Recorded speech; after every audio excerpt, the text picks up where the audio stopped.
George Santos survived the expulsion vote in the House of Representatives today. You had 182 Republicans voting to keep George Santos around because they're all cowards. And of course, they're not going to vote a con man out of the House because they're all con artists. That's who you need to be in the GOP these days. But you also had 31 Democrats voting to keep George Santos. So they're going to have to explain why they voted that way, because it left me scratching my head. Now, the drama didn't really unfold around the vote. That actually ended surprisingly quick because Republicans just skyrocketed the nays, and they didn't meet the 2/3 majority they needed to expel him, to pass the resolution.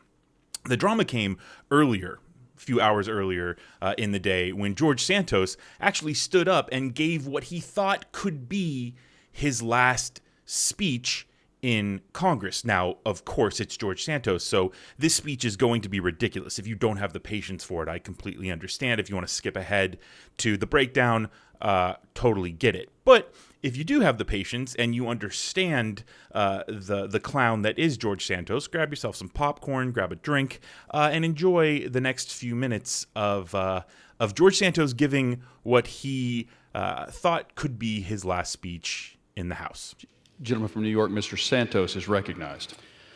Mr. Speaker, efforts taken by other members in this body to act as judge, jury, and executioner are unconscionable and reckless to our Republican system of government and to the integrity of this body. I stand today to continue to prove my innocence of these allegations and charges leveled against me. I'd like to say I understand the point of view of my colleagues, but I don't. One can't say that they are pro-Constitution and at the same time act as judge, jury, and executioner. Where is the consistency, Mr. Speaker? The actions taken within this body are delicate, and consistency is essential. And now is not the time to set dangerous precedent. Consider this. The last time a member of Congress was expelled was in 2002. Following a criminal conviction. In fact, both expulsions in the last 2 centuries took place after the defendants had been convicted. To my colleagues on the other side of the aisle, I'd like to remind you that many of you are supporting another member of Congress who is under investigation and is the second time he is indicted. And even one of you and even one who recently pleaded guilty to a crime. Rather than calling for their resignation, here we are. I must warn my colleagues that voting for expulsion at this point would circumvent the judicial system's right to due process that I'm entitled to, and desanctify the long-held premise that one is presumed innocent until proven guilty. It is unconscionable to think that this body, who is at war with the DOJ over their politically motivated practices, would blindly accept their accusation against a member of another branch of government. We were each elected to Congress because our constituents supported our pledge to uphold the Constitution, protect their liberties, and put their needs first. We swore with our palms to the Bible to do so. This expulsion, unfortunately, is politically motivated by some members within this body. They believe that by attempting to expel me, they will garner political points, capitalize on political fundraising, and receive congratulations from those who do not approve of my voting record. During this Congress, we have seen the world set aflame, our allies attacked, recession looming, crime out of control, an unprecedented border crisis, and the diminishment of American power, prestige, and respect at home and around the globe. We should focus on solving these pressing issues that plague our nation and that affect our citizens every single day. Instead, we are prioritizing petty politics and undermining the integrity of our system of government, all for political cheap gains. Pettifog all you want, but you can never say I am not committed to serving my constituents of NY3. I have strived to build relationships and institutional acumen to represent and legislate for my people back home. Since I took office, over 1,100 cases of constituent works have been solved, key relationships with stakeholders in the district have been built, and a fresh voice of common sense and servant leadership has returned to New York. My office has no string attached to political parties and apparatuses back home, so I'm free to represent them openly here without the overlords of the GOP over my head in New York and Nassau County. My office has done instrumental work regarding passports, collaborating with state and local agencies, working with the Department of State throughout this ongoing Israel crisis for constituents overseas, and countless other requests. In addition, I'm proud to have 2 fully staffed district offices serving the constituents of New York's 3rd District, participating in the Service Academy nominations for dozens of exceptional candidates from Long Island and northeastern Queens, and being involved in the Congressional Art Competition. One of my highest honors of being in Congress was presenting a Purple Heart Medal to a World War I hero surviving family member after years of them attempting to garner this from my predecessor. I will never cease to honor those who have defended this republic and our homeland.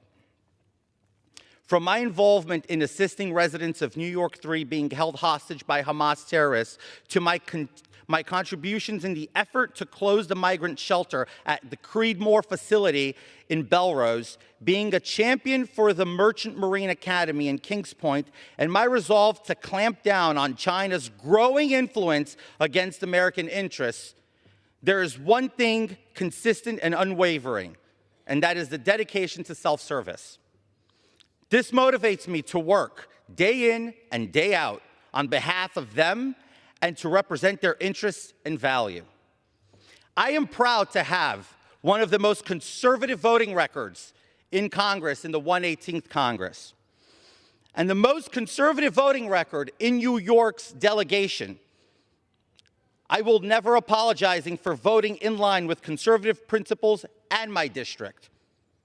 Let us remember, our commitment to justice ensures that the presumption of innocence is upheld in all cases.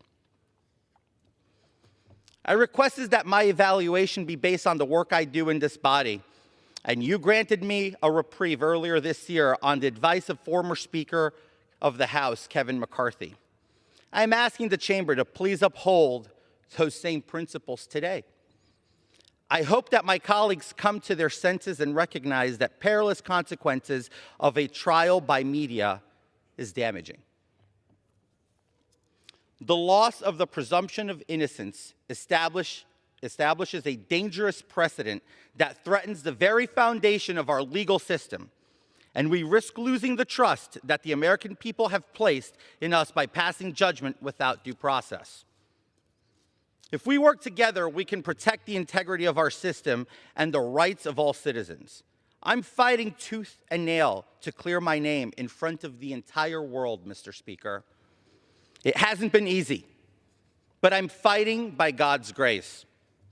On a final note, as we wear these pins and stand within these chambers as elected members of Congress, we cannot speak out of both sides of our mouth, promising to uphold the principles of the Constitution while simultaneously trampling on the principles that underpin our fundamental rights granted by the Constitution is hypocrisy.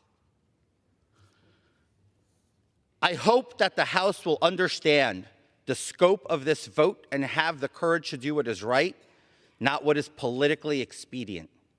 I stand firmly in my innocence and my passion to represent the people of New York's 3rd District as the voters would have, if the voters would continue to have me. For it is it is their responsibility and their responsibility alone to elect or remove me from Congress. Mr. Speaker, thank you for allowing me to make my case directly to you, sir. For God, for country, for liberty. God bless the United States of America. I reserve. Does the gentleman yield or reserve? I'm sorry, I yield. Now, first things first. For George Santos to talk about his service to the people is utterly ridiculous. The guy stole his donors' credit card information and used it to buy tens of thousands of dollars of items for himself. So the idea that George Santos is the servant to the people is quite the dream for good old Georgie boy here. And then, he also talked about how George Santos was the one standing in the way, stopping China, which I have no idea what this lunatic is talking about. He wanted to know why they wouldn't wait to convict him, almost as if he knows that they're going to convict him. But he wanted to know, where's his due process? Which, George, you're a congressman who lied his way to get in to the House of Representatives. You're beholden to the party, the GOP. You don't have the right to due process here. They can vote to expel you whenever they want to. But this idea that, you have these rights is nonsense, George. Come on, George. Wake up from this nightmare, George. End the nation's nightmare of George Santos, please. George Santos also, he began that speech by talking about how delicate the House of Representatives is and how consistency is necessary.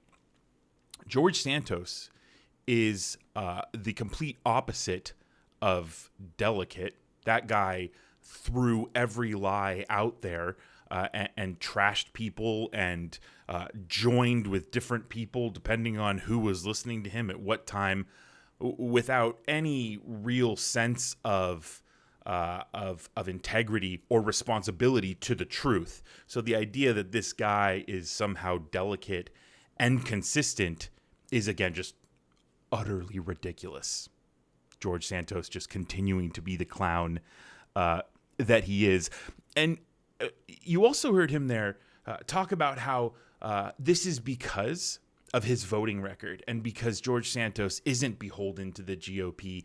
It's because he's liberated and he can vote how he wants to. And that's why they're coming after him. It's because of how he votes. And almost in the same breath, he talked about how he was the most conservative voter in the New York bloc of Republican congressmen. So, this idea that, he's this free thinker, but he's also, I voted in line with Republicans through and through, but they also want to come after me because I voted in line with Republicans, just doesn't make any sense. Just like everything about George Santos, nothing makes any sense. So, I wish this was George Santos's last speech in the House of Representatives, but the Republican Party can't see what is obviously going to tank them in 2024, because Democrats are just going to point to Donald Trump, who could be in jail at that time. They're going to point to George Santos, who will either A, be on trial or convicted at that time. All of these con artists in the GOP are going down, and they're going down hard, but Republicans are resisting every step of the way. So the trend continues. They'll stick with the con artists because, when you really dig into the GOP, it's one big con game.